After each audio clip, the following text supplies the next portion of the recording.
Well, today I'm going to be talking about trackballs. Now, if you've seen my other videos, you know that I've got a few videos over the years talking about trackballs. I've got about 15 years of experience using trackballs, so I know a little bit about them.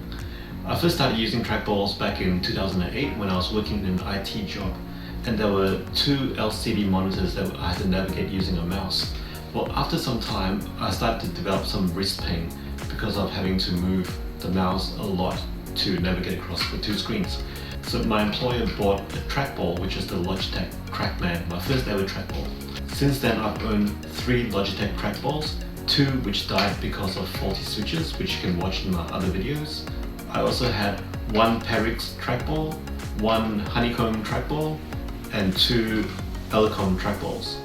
Oh yeah, for work I also have a Kensington trackball. Now I just want to quickly go through this one, which is the Elecom EX-G. So not the EX-G Pro, but the EX-G. And the model number is actually M-XT3DR, and it's BKG for the color variation.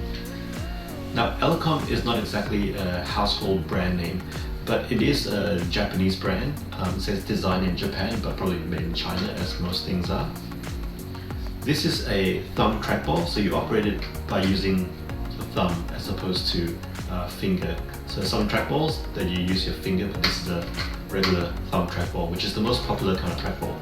It's got the regular 2 mouse buttons here, left and right, and also a third button here, which you can customize. Scroll wheel, and you can click on the scroll wheel as well, and go left and right on the scroll wheel. You've got these 2 customizable buttons here. And at the front, you've also got a DPI switch to switch between low and high DPI based on your preference or what application you're using.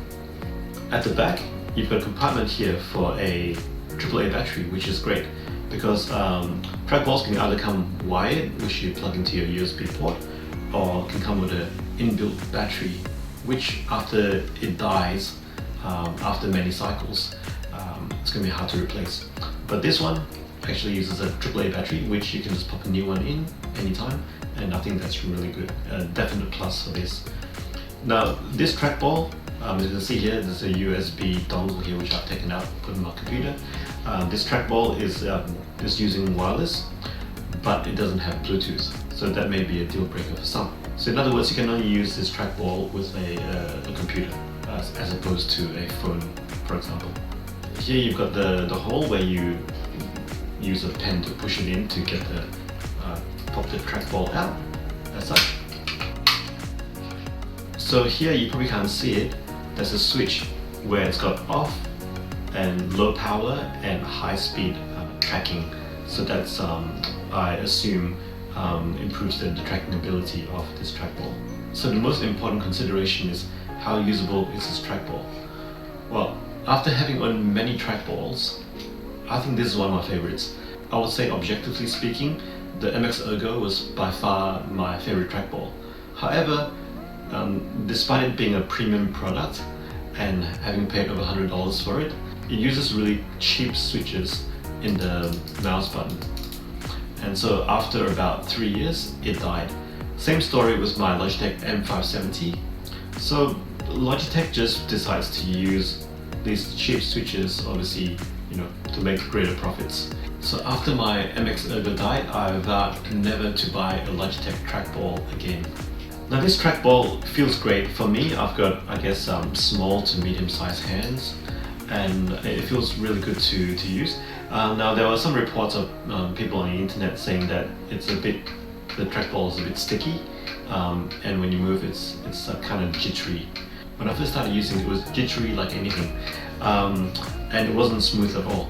But after I think a while, I think maybe using for about an hour or so, the oils from your hand kind of lubricates it a bit better, so it's a bit more free-flowing.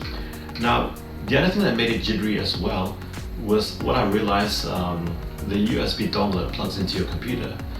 I unplugged it and put it into a different port, and you know what?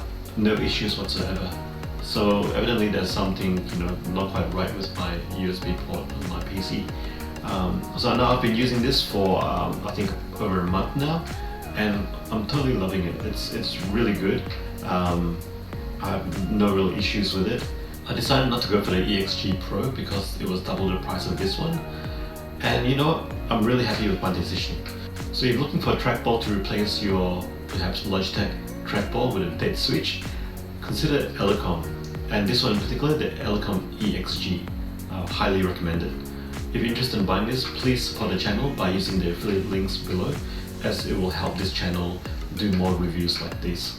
Oh yeah, I forgot to mention that Elecom has this really cool software where you can customize their switches and even run macros and all that. Yeah, well worth considering. Thanks for watching.